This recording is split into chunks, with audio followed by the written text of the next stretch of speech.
तो जय हिंद साथियों, स्वागत है आप सभी का मेरे YouTube चैनल पर। तो आज हम पढ़ने वाले हैं मध्य प्रदेश सामान्य परिचय, जिसमें हम जानेंगे मध्य प्रदेश के बारे में। ठीक है, तो क्लास को आगे बढ़ाते हुए देखते हैं। ठीक, तो सबसे पहले हम देखेंगे मध्य प्रदेश का सामान्य परिचय। तो मध्य प्रदेश जो है उसको किन किन नामों से जाना जाता है। ठीक है, तो देखिए भाई, मध्य प्रदेश को कई नामों से जाना जाता है, जैसे कि हृदय प्रदेश। हृदय प्रदेश की जो संज्ञा दी गई थी मध्य प्रदेश को, वो किसके द्वारा दी गई थी भाई? जवाहरलाल नेहरू द्वारा। ठीक है, भारत के पहले प्रधानमंत्री पंडित जवाहरलाल नेहरू द्वारा मध्य प्रदेश को हृदय प्रदेश की संज्ञा दी गई थी। ये प्रश्न काफ़ी बार कई एग्जाम्स में पूछा गया है। ठीक है, इसके बाद मध्य प्रदेश को कहा जाता है प्रायद्वीपीय भारत का मुकुट। प्रायद्वीपीय भारत का मुकुट का मतलब क्या है भाई? मध्य प्रदेश कहाँ पर स्थित है? उत्तर भारत और दक्षिण भारत दोनों के बीच में स्थित है। तो कहने का मतलब दक्षिण भारत जो है उसी को क्या कहा जाता है? प्रायद्वीपीय भारत कहा जाता है। और प्रायद्वीपीय भारत के जस्ट ऊपर है, इसलिए इसको क्या कहा जाता है? प्रायद्वीपीय भारत का मुकुट भी कहा जाता है। इसके बाद और कहा जाता है इसको उत्तर व दक्षिण की संस्कृतियों को जोड़ने वाला। मध्य प्रदेश को क्या कहा जाता है भाई? उत्तर और दक्षिण की संस्कृतियों को जोड़ने वाला भी कहा जाता है।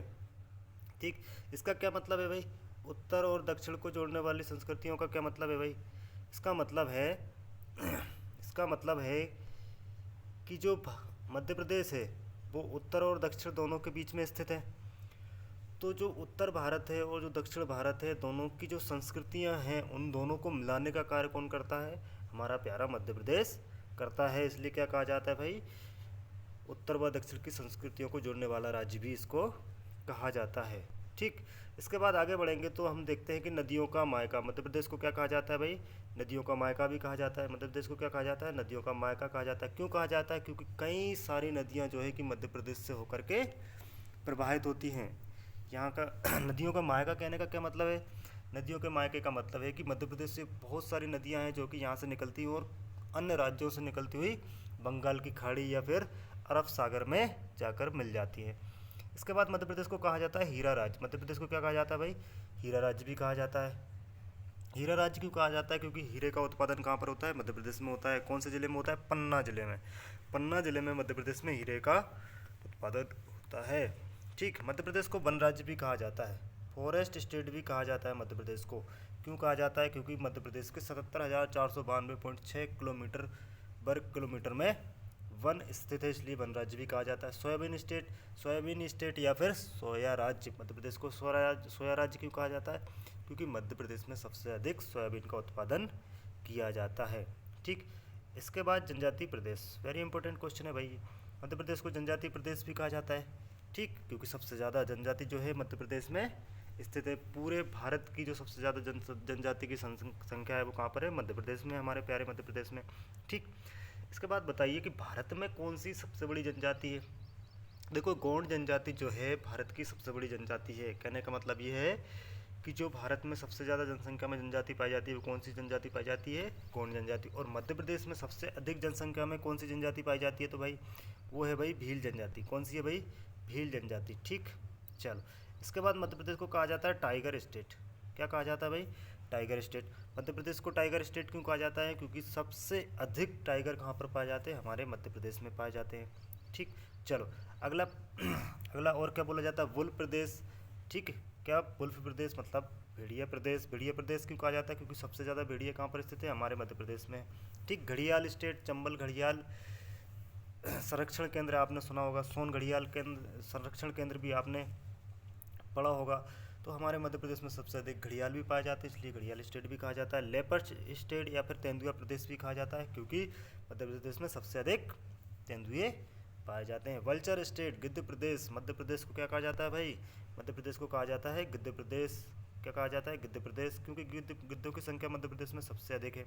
लघु भारत, लघु भारत मध्य प्रदेश को क्यों कहा जाता है? क्योंकि जो हमारा मध्य प्रदेश में उसको लघु भारत इसलिए कहा जाता है क्योंकि यहाँ पर उत्तर से लेकर दक्षिण, पूर्व से लेकर पश्चिम सभी प्रकार के लोग यहाँ पर मिलेंगे। सभी प्रकार की संस्कृतियों का मेल जोल यहाँ पर देखने को मिलता है, इसलिए मध्य प्रदेश को लघु भारत भी कहा जाता है। इसके बाद क्या भाई? कोहिनूर प्रदेश। मध्य प्रदेश को क्या कहा जाता है? कोहिनूर प्रदेश भी कहा जाता है। ठीक, इतनी बात आई समझ में? चल आगे बढ़ते हैं। इसके बाद देखेंगे हम मध्य प्रदेश की भौगोलिक स्थिति। ठीक, मध्य प्रदेश की भौगोलिक स्थिति को जानने वाले हैं। देखिए भाई, चल देखो मध्य प्रदेश कहाँ पर स्थित है। मध्य प्रदेश भारत में स्थित है, और भारत कहाँ पर स्थित है, पृथ्वी का जो पूर्वी देशांतर है और उत्तरी अक्षांश है उसमें स्थित है अपना प्यारा भारत, और उसी के अंदर क्या है, मध्य प्रदेश है।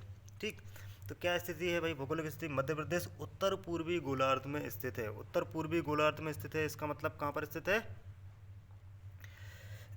पृथ्वी के उत्तरी गोलार्ध में। ठीक, देखो दो गोलार्ध होते हैं, एक उत्तरी गोलार्ध होता है और एक दक्षिणी गोलार्ध होता है। तो मध्य प्रदेश कौन सी गोलार्ध में स्थित है, वही उत्तरी गोलार्ध में। इसके बाद बात करें कौन से देशांतर में, देखो देशांतर भी दो प्रकार की होती है, एक पूर्वी देशांतर और एक दक्षिणी देशांतर। तो मध्य प्रदेश कौन से देशांतर में स्थित है, पूर्वी देशांतर में स्थित है। ठीक, मध्य प्रदेश भू आवेष्टित राज्य है। भू आवेष्टित राज्य का मतलब क्या है कि चारों तरफ ना कोई समुद्र है ना ऐसी कोई चीज़ें। ठीक, तो क्या है, जमीन ही जमीन है। ठीक है, चारों तरफ, इसलिए इसको क्या कहा जाता है, भू आवेष्टित राज्य कहा जाता है। कहने का सीधा सा सिंपल सा मतलब ये है कि मध्य प्रदेश क्या है, भूमि से घिरा हुआ है। ठीक है, अब भी कोई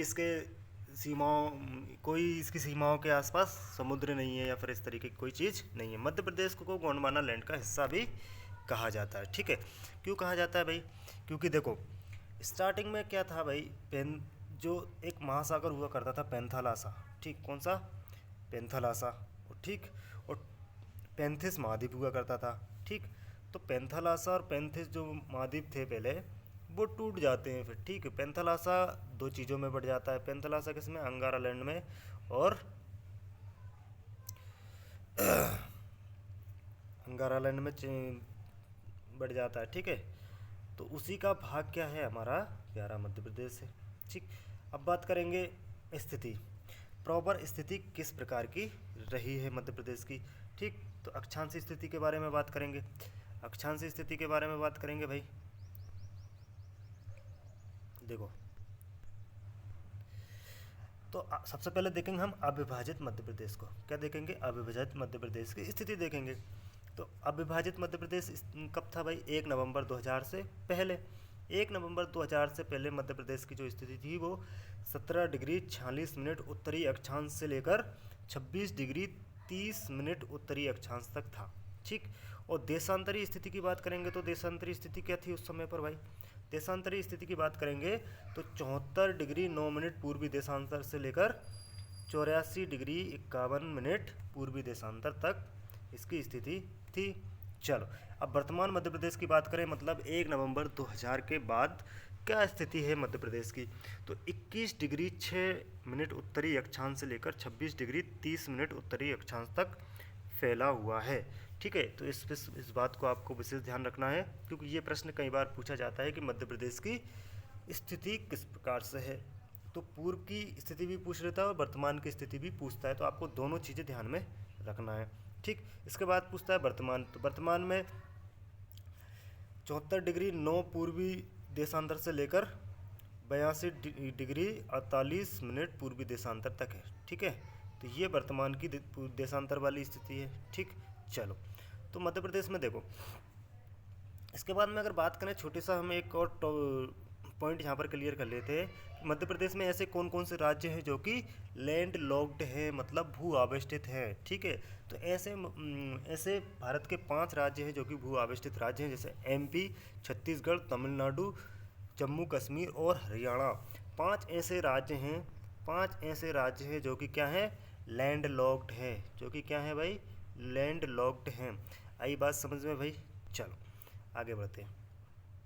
अब मध्य प्रदेश के विस्तार की बात करेंगे।